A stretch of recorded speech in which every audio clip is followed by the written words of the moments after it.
اعوذ باللہ من الشیطان الرجیم بسم اللہ الرحمن الرحیم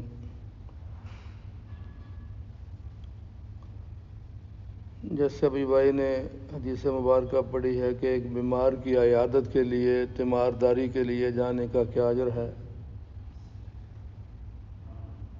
کہ حضرت کعب بن مالک رضی اللہ تعالیٰ عنہ روایت کرتے ہیں کہ رسول اللہ صلی اللہ علیہ وآلہ وسلم نے ارشاد فرمایا، جو شخص کسی بیمار کی عیادت کے لیے جاتا ہے وہ رحمت میں غوطہ لگاتا ہے، اور جب بیمار پرسی کے لیے اس کے پاس بیٹھتا ہے تو رحمت میں ٹھہر جاتا ہے۔ اور اگلی حدیث میں ہے کہ حضرت عمرو بن حزم رضی اللہ تعالیٰ عنہ کی روایت ہے کہ بیمار کے پاس سے اٹھ جانے کے بعد بھی وہ رحمت میں غوطہ لگاتا رہتا ہے، یہاں تک کہ جس جگہ سے عیادت کے لیے گیا تھا وہاں واپس لوٹ آئے۔ اور ہمارے ہاں کیا کہا جاتا ہے، بیمار کے پاس مت بیٹھو، اس کی بیماری لگ جائے گی، وائرس جو ہے وہ تمہیں بھی ہو جائے گا۔ اللہ کے حبیب فرماتے ہیں کہ وہ اللہ کی رحمت میں آ جاتا ہے، رحمت میں غوطہ لگاتا ہے۔ لیکن یہ فضیلت اس وقت ملتی ہے جب ہمارا مقصد اللہ کی رضا ہو۔ اللہ کی رضا کے علاوہ کوئی بھی غرض و غایت ہوگی تو یہ چیز، یہ رحمت نہیں مل سکے گی۔ اس حوالے سے جب بھی حدیث مبارکہ پڑھی جاتی ہے تو ہمارے جو مروجہ باتیں ہیں ہمارے معاشرے میں، برادری میں، گلی محلے میں، دوست احباب میں، ان کی پھر یاد تازہ ہو جاتی ہے کہ ہمارا ایک دوسرے کے گھر کسی دوسرے کے لیے بیمار پرسی کے لیے جانا وہ رسمن ہے کہ وہ میرا پتہ لینے آیا تھا، میرا بھی بنتا ہے جانا بھائی۔ اس نے ہماری دعوت کی تھی، ہماری بھی دعوت بنتی ہے بھائی۔ وہ ہمارے باپ کے جنازے میں آیا تھا، ہمیں بھی جانا چاہیے۔ تو یہ عدلے کا بدلہ جو ہے نا، اس سے یہ اجر نہیں ملے گا۔ محض اللہ کی رضا کے لیے جائیں۔ دوسرا حدیث مبارکہ کا مفہوم ہے کہ جب آدمی صبح عیادت کے لیے جاتا ہے کسی بیمار کی بیمار پرسی کے لیے، پہلی بات یہ جب اس کے پاس جائے تو السلام علیکم لینے کے بعد اللہ کے حبیب کا فرمان، اللہ کا فرمان اس کو کرے، چونکہ ایک اللہ والوں کے بارے آتا ہے کہ ان کی بیماری پر جو کوئی پتہ لینے آتا تھا، خیریت دریافت کرنے آتا تھا تو ہر قسم کے الفاظ جدا جدا تھے۔ کوئی کہے تو کمزور بڑا ہو گیا ہے، کوئی کہے تو کب اٹھے گا، کوئی کہے تیرا تو نشر ہو گیا ہے، کوئی کہے تیرا بڑا نقصان ہو گیا، عجیب باتیں۔ کوئی اللہ والے آئے پتہ لینے کے لیے، دروازے پہ کھڑے تھے تو دروازہ کھول دے، کہا غم نہ کر، پاک کرنے والی ہے۔ تو وہ فرماتے ہیں کہ یہ پہلا آدمی ہے جس کی زبان سے میں نے اپنے محبوب کا فرمان سنا اور مجھے ٹھنڈ پڑ گئی ہے کہ بیماری سے آدمی گناہوں سے پاک ہو جاتا ہے۔ تو فرمایا اگر صبح عیادت کے لیے گئے ہیں تو شام تک 70,000 فرشتے اس کے لیے دعائے مغفرت کریں گے۔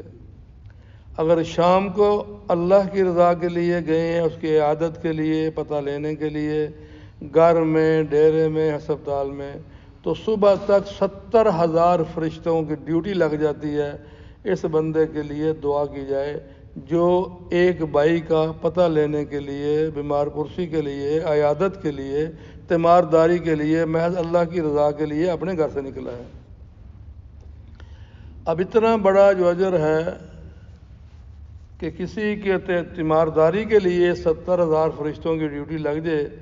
یا اس حدیث مبارکہ کے مطابق وہ رحمت میں غوطہ لگا لے، صرف خیریت دریافت کرنے کے لیے گیا، اور جو بیمار کی خدمت کرے، دوائی دارو بھی لے کر دے، حال حوال بھی پوچھے، تو پھر اس کو بھائی کیا ملے گا؟ اس لیے کبھی کبھی یہ خیال آتا ہے کہ گھروں میں بھی جو بیمار ہوتے ہیں، بوڑھے ماں باپ ہوتے ہیں، بہن بھائی جو عزیز ہوتے ہیں، وہ ایک بیمار ہوتا ہے، بیماری کی وجہ سے اس کے گناہوں کا کفارہ بن گیا، وہ بیماری لمبی ہو گئی، اس کی بخشش کا ذریعہ بن گیا، اور جتنے اس کی خدمت میں لگ گئے ان کی بخشش کا ذریعہ بن گیا۔ تو گویا ایک بیمار سے کتنے جو افراد ہیں جن کی بخشش کا ذریعہ بن گیا۔ لیکن اگر ہم وہی اللہ کی ذات سے گلے شکوے، لعت و لال اور ناشکری، تو اس پر جو ہے وہ پکڑ ہو جائے گی، اس کا اجر کوئی نہیں ملے گا۔ تو اللہ تعالیٰ کی بارگاہ میں دعا کہ اللہ تعالیٰ ہمیں اپنے مسلمان، حتیٰ کہ غیر مسلم کیوں نہ ہو بھائی، جس کے ساتھ آپ کا تعلق ہے، میرا تعلق ہے، ہماری دکانوں میں جو پڑوسی ہیں، آس پاس کے ہیں، جہاں رہتے ہیں، وہاں اگر کوئی پڑوس میں ہے تو یہ تو کوئی بات نہیں بھائی، کوئی غیر مسلم ہے تو اس کا تعلق اللہ کی ذات سے ہے، ہمارا اس کے ساتھ اخلاق سے پیش آنا، اس کی تیمارداری کے لیے جانا، جیسے روایات میں آتا ہے، اللہ سے کمی شما فرمائے، کہ وہ عورت جو کوڑا کرکٹ پھینکتی تھی، جب جس دن یہ کام نہ کر سکی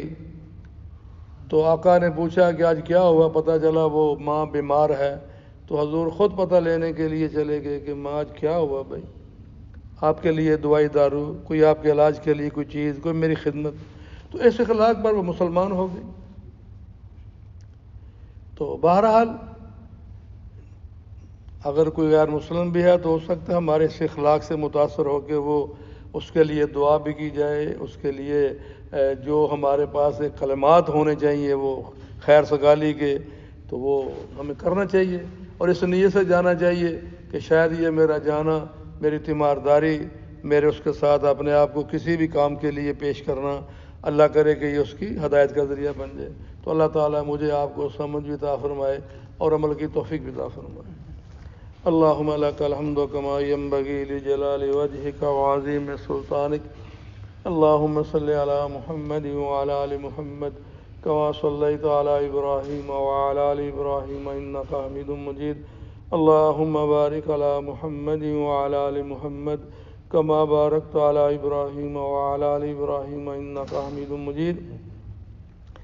اللہم انی اسألک من خیر ما سألک منہ نبیک وعبدک ورسولک وحبیبک سیدنا محمد صلی اللہ تعالی علیہ وآلہ وسلم، ونعوذ بک من شر ما استعاذ منہ نبیک وعبدک ورسولک وحبیبک سیدنا محمد صلی اللہ تعالی علیہ وآلہ وسلم، انت المستعان وعلیک البلاغ ولا حول ولا قوة الا باللہ العلی العظیم، وسلام علی المرسلین والحمد للہ رب العالمین، لا الہ الا اللہ محمد رسول اللہ۔